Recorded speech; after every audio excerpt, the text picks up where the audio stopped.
My name is Jeffrey, and I'm going to sing Jingle Bells. Oh, jingle bell, jingle all the way. Oh, what fun it is to ride in a winter's open sleigh. Hey, jingle bells,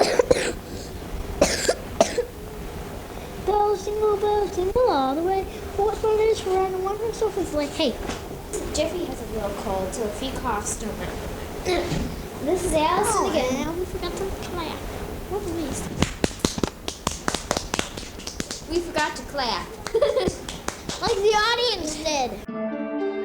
Ho, ho, ho. This is episode 30 of 1F Jeff. The number 30 stands out because it works both practically and symbolically. It's highly divisible, which is why time and geometry rely on it, and it also carries meaning. In numerology, it reduces to 3, the number of expression and creativity, with 0 amplifying that voice, while tarot links it to the Empress and the act of making ideas real. Together, 30 marks a threshold where flexibility turns into responsibility and creativity gets used, not just imagined. Hello again, my friends. Merry Christmas, Happy Holidays, so forth and so on.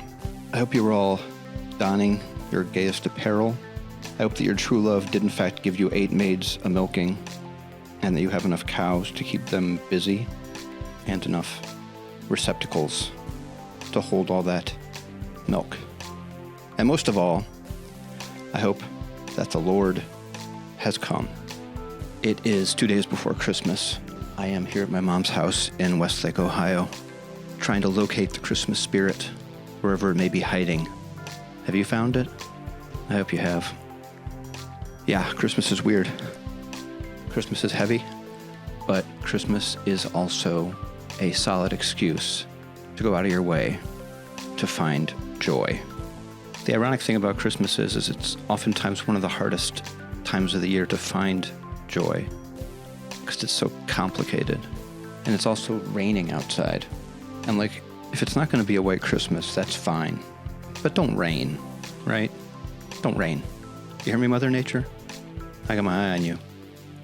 Anyway, speaking of joy, something that's given me joy in this last year is starting this podcast and slowly growing an audience of wonderful human beings, some of whom have chosen to join the Patreon page and support the podcast with a little bit of a donation and also get a bunch of extra cool stuff. So thank you to all of my continuing Patreon subscribers. I truly appreciate you. You help support the podcast. For those of you who have not taken the plunge into the Patreon pool, may I encourage you this holiday season to go to patreon.com/1FJeff and sign up. For as little as $5 a month, you can help support the podcast, help me, and enter a world of gumdrops, candy canes, and cheese sandwiches. So everyone, please go to patreon.com/1FJeff and sign up in whatever way you would like. I've been recording random thoughts about Christmas for the last couple weeks, and that's about what this episode's going to be. I've also dug out a few things from my archive, so hopefully that's also exciting. And as always, thank you for listening. Thank you for being here. Here's me in my car, driving home for Christmas. I'm driving north on I-71, heading to the west side of Cleveland, to my mother's house to celebrate the holidays. Sister and my nephew will be coming up. I'm always in a good mood when I am driving up to Cleveland for the holidays, and today is no exception. I'm in a pleasant mood. The sun is setting, there's not a cloud in the sky. Unleaded gas is only $2.45 at the Flying J. What more can you ask from this life? Anyway, I feel like the internet has probably ruined like the Santa Claus myth for a lot of kids. I don't think that you could be using the internet and still believe in Santa Claus, although the internet doesn't really go out of its way to say Santa doesn't exist. It's actually pretty good about that. It's just if you did a search for it, like if you Google, is Santa Claus real? I wonder what you'd get. I'm guessing no. I'm guessing that's what you'd get. No. No.com. Or if you ask ChatGPT, it'd just be like a long thing about the origins of Santa Claus. But no, Santa Claus isn't real. Santa Claus isn't real as a literal man who delivers presents in one night, but the character is based on a real historical figure, Saint Nicholas, known for generosity. While the magic isn't factual, the tradition is real in the sense that people collectively keep it alive to create joy, generosity, and wonder. I remember believing in Santa, and I remember thinking it was remarkable that he could do that, like deliver presents to everybody, all the kids in the world, in one night on a sleigh that flies. Don't get me wrong, it's a flying sleigh, but still, that's a lift. Has there ever been anybody who's tried to explain how that works? He'd have to have access to technology that we currently don't have, some sort of alien technology, in order to get that much product delivered in that short of a time. I mean, he must have a very good logistics team. Why is the government not getting the technology from Santa? You would think the military would be interested in whatever technology Santa has to pull off that stunt in one night. So the argument breaks down pretty quickly with the Santa thing. But there was a while, I remember it like putting out cookies and a note for Santa, and Santa would write back. And it was like, really? Santa was here? And my parents did a good job of like making us believe it, like doing things to make it seem like, Easter Bunny too, actually. I remember believing in the Easter Bunny. I don't even know what the story is there. Is that similar to Santa, but you're just hopping? In which case, that's also super impressive. Should look into that, too. Steroids, probably. Easter Bunny's on steroids. But yeah, Santa Claus. I dressed up as Santa Claus one time. It was when I was living in Korea, and it was like, 2 days before Christmas or whatever, right before the kids got let out. Yeah, they had me wear the Santa costume, because I guess I'm the token white guy, and Santa, and most of the things is white. I think Santa's white in Korea, too, right? Or is he Korean? I think he's white everywhere. Not saying he should be, just saying he probably is. But yeah, I dressed up like Santa, and they had me do pictures with all the students. So I have some of these funny pictures of me dressed as Santa with a bunch of Korean children around me. Weird. And I'm a skinny Santa, too. Like, I'm not really pulling it off, because, I look ridiculous in this costume. I'm so skinny, like it was hanging off me. The beard kind of worked, but even the beard was bigger than my face, so I don't know. But it's the thought that counts.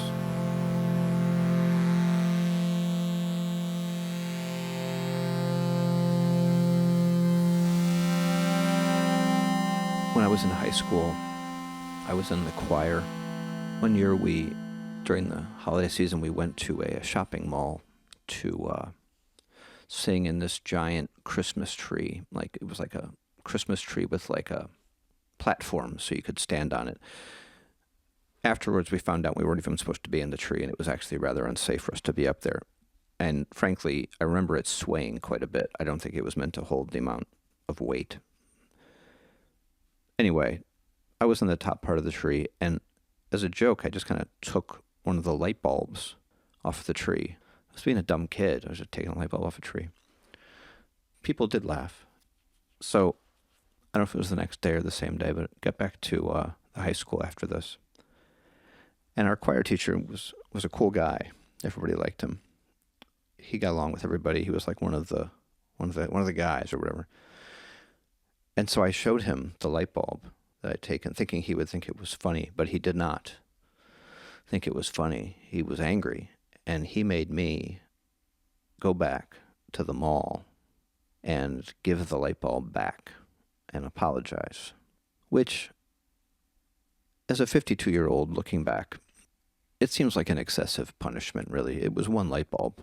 Like, maybe I'm just defensive about it, but I really don't think that the punishment was quite equal to the quote-unquote crime. But anyway, I went back to the mall, and I went to the office and said, hey, I stole a light bulb from your tree that had hundreds of light bulbs in it. I didn't say that part, but it did. And they said, thank you. And then I left. And that was it. I should have been like, your tree is a death trap, and the thing is going to collapse, and people are going to die. That's what I should have said. And then here's the light bulb, but I didn't do that. Hindsight. It's always easier to come up with a good line afterwards. So that happened on one Christmas.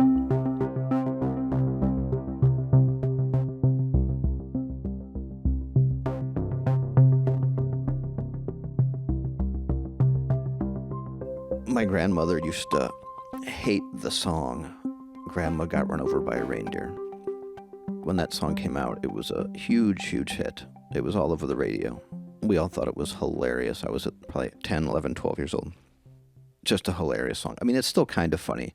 It's a little dated, I think, but it is still kind of funny. But Grandma, she did not like that song. I mean, I suppose for obvious reasons, but it almost seems too on the nose, doesn't it?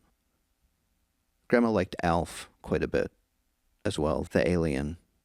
When I was in Russia, when I was in my 20s, I don't know if it was Moscow. I think it was Moscow.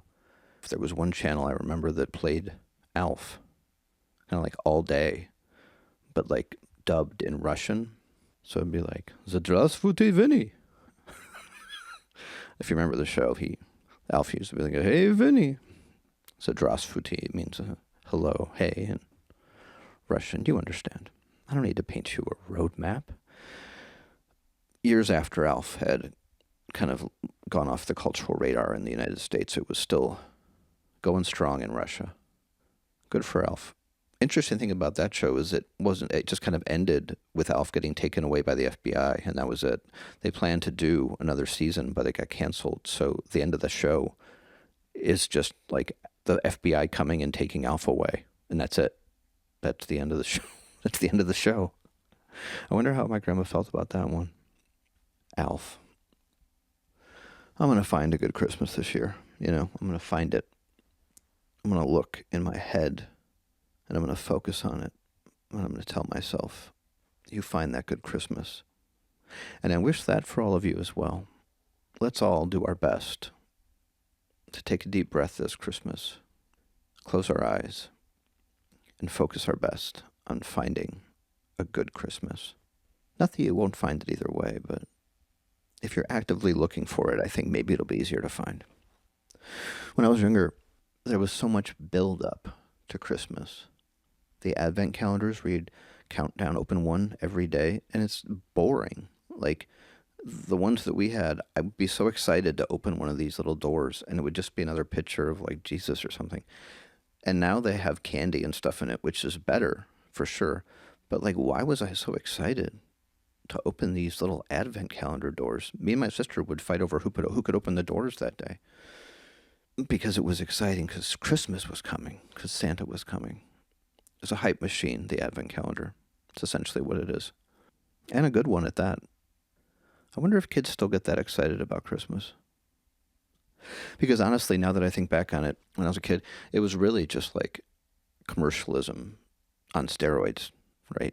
Every commercial would be Christmas, Christmas, Christmas. They used to send out the Christmas catalogs. You could go through it and be like, I want this and this and this and this and this. And having these things will make me happy. I didn't say that, but I mean, that's the implication. And they did make me happy for a period of time. A lot of them did, yeah. I'm trying to think of like the best Christmas gift I ever got. I don't know. I was very excited when I got a computer for the first time. I think I cried. I got a computer, which is kind of embarrassing to admit to, but I was young and I really wanted a computer. Little did I know that the damage that these machines would inflict upon the world 40 years later. I wouldn't change a thing. I wouldn't change a thing. Would I? I don't know. What reality are we in anyway?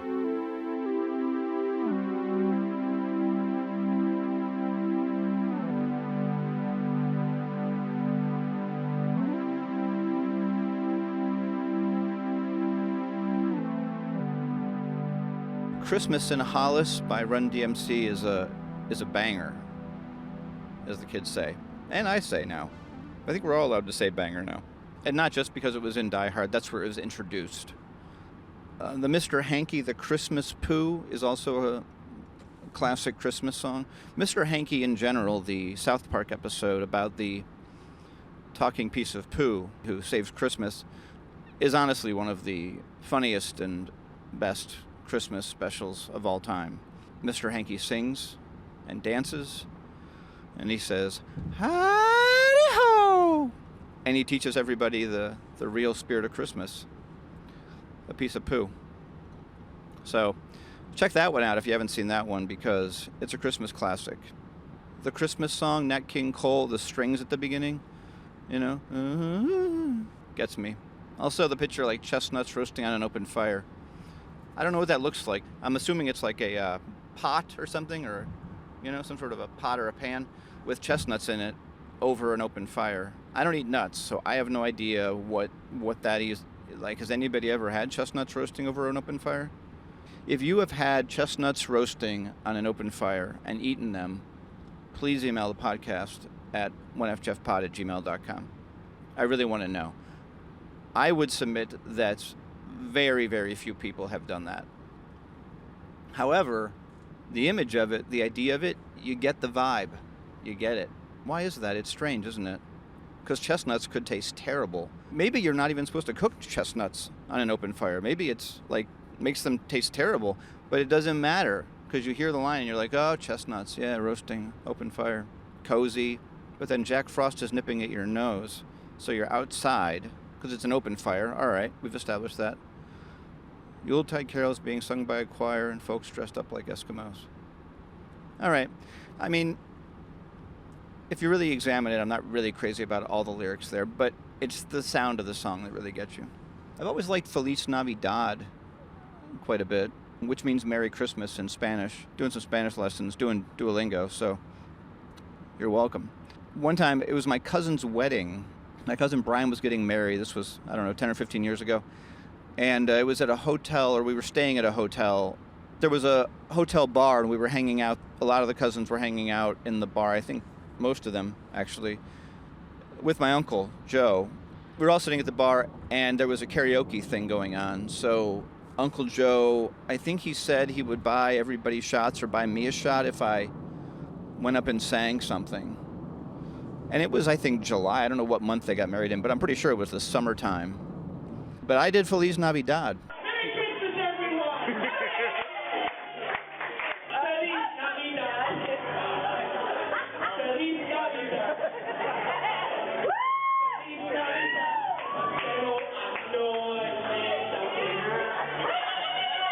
And the funny part about the performance of it in the hotel is that I didn't know many of the words aside from Feliz Navidad. So I kind of just mumbled through them.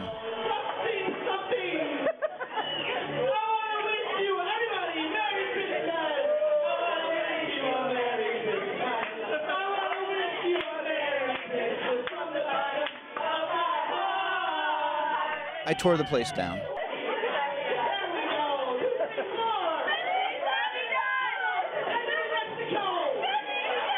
I had the men singing on their own. I had the women singing on their own.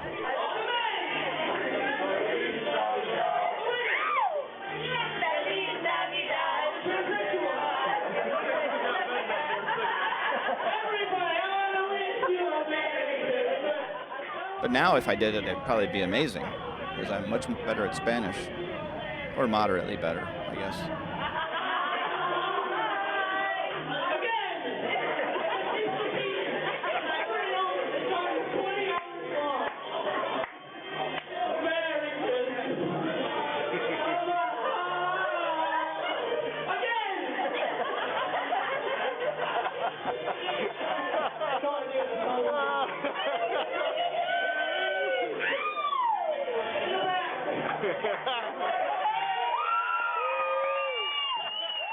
Simply having a wonderful Christmas time. Simply having a wonderful Christmas time. Simply having a wonderful Christmas time.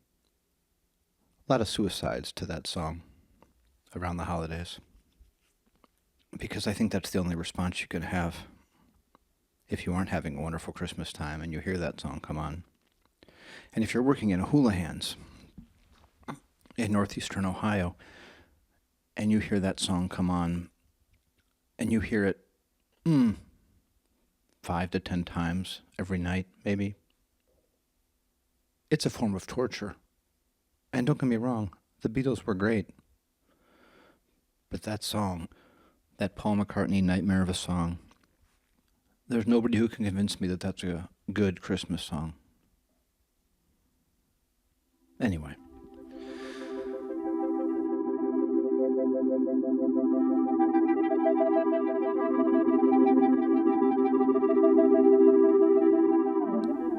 I was just driving home from therapy, and there was this story on NPR about holiday parties.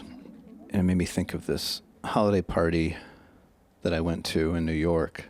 I was working at this, it was like a production company. They did like basically like man on the street interviews for like research for companies, you know. They'd ask people on the street what they thought of X or Y brand and yada, yada, yada. It was a really weird place to work. But it was thriving. The company was doing very well. Anyway, I think it was the first holiday party that I went to of theirs. It was something else. I took my girlfriend at the time. It was at the office, which was in Midtown Manhattan. And they had a beyond full bar, like every kind of liquor you could possibly imagine. They had a spread of food unlike anything you've ever seen. You know, they had a photo booth with different costumes and so forth, like everybody has. But then the piece de resistance, if you will, was that they had rented one of these, it's like a game where you stand inside this booth. It's like a money booth. You stand inside this glass booth and money blows around and you try to grab as much as you can in like a minute or something. You know, they drew names to see who could get to go in there. I'd never seen anything like that ever again at any party. I didn't even know you could rent those. My girlfriend at the time, her name got drawn, so she got to go in the booth. The reality of the money booth, or whatever they call it, was that there was a lot of singles. You know, I think that you can choose what kind of denominations of currency you put in that booth. And they had chosen to put quite a few singles, some fives, I think there were some tens, but no, like, I don't think there were any hundreds or anything. I don't know, but Fran didn't get any hundreds. But I remember standing outside the booth, like, cheering her on, saying, "Get the money! Get the money!" That was a wild party. I believe that was the party that, at the end of it, we took the subway back to Brooklyn. We got off the train at whatever stop we were stopping at. And yeah, I ended up, like, just sitting down and throwing up all over, like, the subway station. Not my best moment. But Fran was very nice, and she cleaned me up and helped me get home and all that. The funny thing is I asked for a raise soon after that Christmas party, and they said that they couldn't give me a raise. And I was thinking, well, maybe if you hadn't like rented a money booth at your Christmas party, you could afford to give me a little more money. But whatever. Priorities, right? Priorities.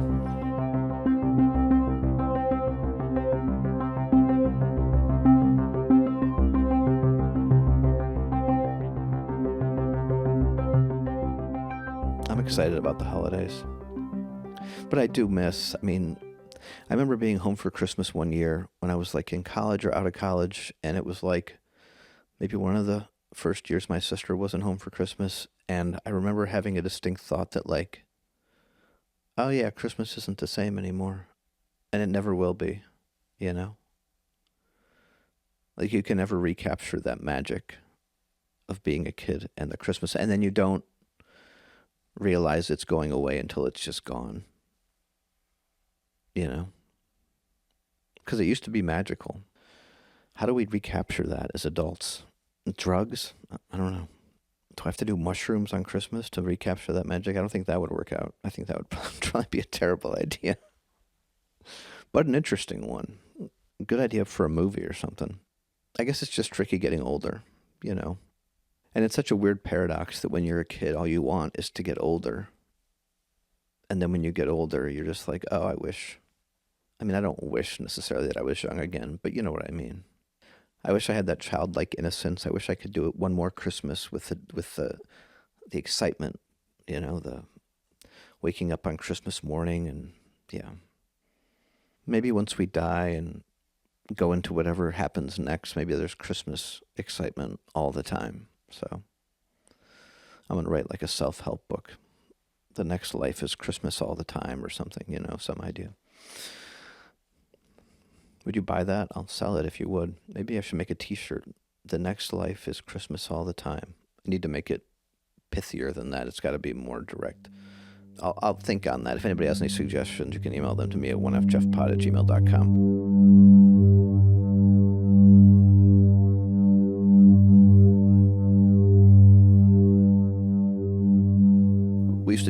manger set thing. I was raised Catholic, and so we had the manger, with the weird, little place set with Jesus and the shepherds and stuff like that. And there's little cows and sheep and stuff. It is weird. I used to love to put it together. I remember being very excited about putting it together every year for a period of time.